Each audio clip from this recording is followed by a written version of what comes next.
Nosso estudo de hoje é o capítulo 3 do livro Canais da Vida e tem por título Espíritos Familiares.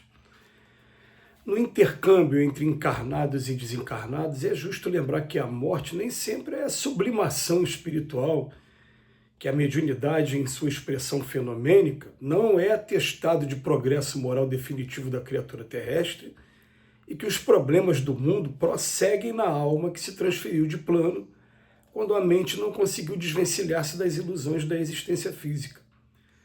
Muitos companheiros atravessam o túmulo, conduzindo consigo paixões e frustrações que lhes constituem doloroso purgatório na vida espiritual. E muitos médios, não obstante respeitáveis pelas boas intenções e que se inspiram, permanecem jungidos ao passado inquietante, trazendo faculdades cativas às provas e angústias pelas quais se redimem. Desse modo, é necessário compreender que a palavra dos familiares desencarnados, muito embora doce e amiga pelo carinho que traduz, pode conter o envenenado vinho da lisonja que, sorvido por nossa leviandade, nos prejudica o sorrigimento e a recuperação. Indubitavelmente, é obrigação pura e simples receber a visita afetuosa das entidades que se nos afeiçoa a alma. Entretanto, é imperioso analisar-lhes a conceituação e verificar-lhes os propósitos em confronto com a posição que Jesus reclama de nós, a fim de que não estejamos embebedados pelo reconforto particular indesejável aos nossos verdadeiros testemunhos de regeneração e progresso. Imprescindível o estado de vigilância contra os convites à vaidade e ao egoísmo, que muitas vezes fantasiam-se de caridade ou de amor para tumultuarmos o coração. Guardemos a correta atitude do aprendiz do Senhor, que não desconhece o sacrifício de si mesmo como estrada única para a ascensão que se propõe. Amemos aos nossos espíritos familiares e agradeçamos a devoção afetiva com que nos acompanham. Não nos esqueçamos, porém, de que eles e nós possuímos no Cristo nosso padrão de luta, e se ao nosso Divino Mestre foi reservada a cruz por recurso supremo à celeste ressurreição, estejamos valorosos no aprendizado renovador, abraçando o sofrimento e no serviço incessante os nossos reais instrutores no caminho para a conquista da vida maior. Gente, um alerta impressionante que o Emmanuel faz para a gente. Vamos lembrar alguns conceitos em primeiro lugar. Desencarnei, não vou chegar transformado do outro lado da vida, não. Vou estar levando ainda todos os meus vícios e as minhas conquistas comigo.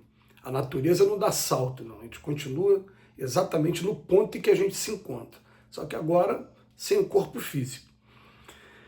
Existe comunicação entre os espíritos? Existe. Essa comunicação acontece mente a mente. A gente não vê mais a pessoa, não ouve mais a voz da pessoa, mas a ideia, a comunicação dela chega aqui à nossa mente. E algumas vezes a gente consegue, sim, identificar de quem está vindo a mensagem. A gente pode dizer assim, né, o que acontece com alguns médios, que a gente até, eles já tiveram a oportunidade de trocar experiências, de explicar como é que é o fenômeno. Você sente, vamos botar, aquele sentimento que é só daquela pessoa, que quando você fecha os olhos, a tua mãe tem um sentimento que é só dela, o teu irmão tem outro que é só dele, e teu grande amigo tem um outro. Você tem aquele sentimento e ao mesmo tempo tem aquela informação chegando na sua mente, de maneira que algumas pessoas conseguem identificar claramente que está vindo de determinado espírito. É fulano que está falando comigo. Agora, o Emmanuel está nos chamando para o seguinte: mesmo sendo uma pessoa muito querida nossa, o que está sendo trazido para a gente? A gente tem o livre-arbítrio para colocar tudo, submeter tudo ao crivo do bom senso e da razão. Eu vou dar um exemplo aqui que veio na minha cabeça, que por intuição agora, nesse momento, que não estava programado não. Mas vamos supor que você esteja sendo convidado a começar um trabalho de renúncia para trabalhar numa obra social. E aí você descobre, começa a descobrir a alegria de estar levando uma cesta básica para uma pessoa que está precisando, conseguindo ajudar numa despesa assim, assado. Mas aí você está recebendo a influência de um familiar seu, que você ama, que tem um contato muito bom com você, falando para você que não, que na verdade você tem que se dedicar à família, você tem que se dedicar aos negócios da família, você não tem que fazer esse tipo de coisa. E aí você vai receber essa informação, e se, dependendo da pessoa, fala, não, o coração está batendo mais forte para cá. Não, não vai no coração nesse momento, não. Vamos submeter ao crivo do bom senso e da razão a mensagem que a gente está chegando. Vamos procurar ter um pouquinho de imparcialidade com relação a essas mensagens que nos chegam sem parar. Ninguém pode notar, estão muito ocupados para pensar, né? Mas as mensagens estão chegando aqui para a gente, tá? E a gente começa a colocar na cabeça, e agora? Aí me vem na cabeça aqui, Francisco de Assis com relação ao pai dele. Ele vendeu as coisas do pai, ele doou muitas coisas do pai para pessoas mais pobres. E ele foi expulso de casa pelo pai e ele mesmo assinou, ele abriu mão do patrimônio do pai. Ah, mas é um desrespeito à figura do pai. No Velho Testamento, um dos 10 mandamentos fala honrar pai e mãe. E aí, gente, qual é o valor que você fica? Quem é Francisco de Assis hoje?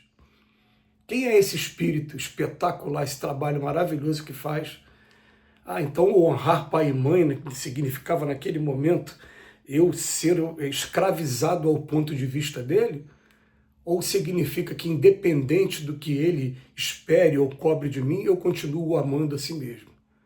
Me parece que essa segunda opção é a mais plausível, a mais correta, porque eu amar como eu amo meu pai, que ainda está encarnado, não significa que eu vou concordar 100% com tudo que ele pensa e que ele acha. Eu vou ter a minha maneira de pensar e a dele. Mas isso não vai impedir que eu respeite e que eu tenha amor por ele. Agora, ele me escravizar o meu ponto de vista ao ponto de vista dele, aí já é uma coisa para a gente começar a rever os nossos conceitos, né? Então o Emmanuel está chamando a atenção nossa, que olha só, indubitavelmente, a gente receber visita afetuosa de entidades, né? Entidades que nos se afeiçoam a gente, é legal. Mas ele bota aqui, é imperioso analisar-lhes a conceituação e verificar-lhes os propósitos em confronto com a posição que Jesus reclama de nós. Então, o Emmanuel está te chamando para a gente o seguinte, vamos colocar uma hierarquia. Essa informação que a gente está chegando, que a gente está recebendo agora, ela está vindo de um espírito que tem uma afinidade muito grande, que me ama.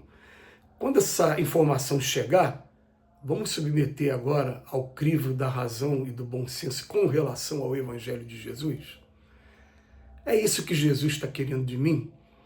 Pode ser, e muitas das vezes isso é verdade, Jesus está querendo justamente o contrário, tanto dele que está desencarnado, como de mim. E aí vai caber a cada um de nós, a gente o tempo todo, mas é a todo momento mesmo, a gente está submetendo a esse crivo. Se Jesus estivesse no meu lugar, o que Jesus faria? É difícil para a gente, enquanto a gente ainda está aqui nessa faixa, aqui da retaguarda, aqui em mundos como esse aqui, nossa, mas o que Jesus faria se estivesse no meu lugar? Essa indagação ela é de todos os tempos e é ela que vai pautar daqui para frente os nossos comportamentos. É ela que vai definir o que a gente quer realmente da vida, porque vai ter alguns momentos que eu vou contrariar sim a minha mãe, vou contrariar meu pai, e só para efeito, mais uma vez, de exemplo, uma das passagens mais marcantes no momento que eu estava lendo o livro Paulo e Estevão, o livro escrito por Emmanuel, através de Chico Xavier, foi quando na segunda parte, Paulo, já convertido, ele vai visitar, volta até a casa dele. Quando ele volta para a casa dele, ele descobre através do pai dele que a mãe dele morreu de desgosto quando descobriu que ele se tornou cristão. Eu fiquei, meu Deus do céu, a mãe do Paulo morreu de desgosto, depressiva, porque o Paulo tinha virado a casaca. Aí imagina o que ela chegar do outro lado da vida e falar, meu Deus, olha quem é meu filho. Olha o que é Paulo de Tarso para a história da humanidade. Mas naquele momento, ela morreu de desgosto. Fica aí a reflexão para a gente. Que Jesus nos abençoe hoje e sempre.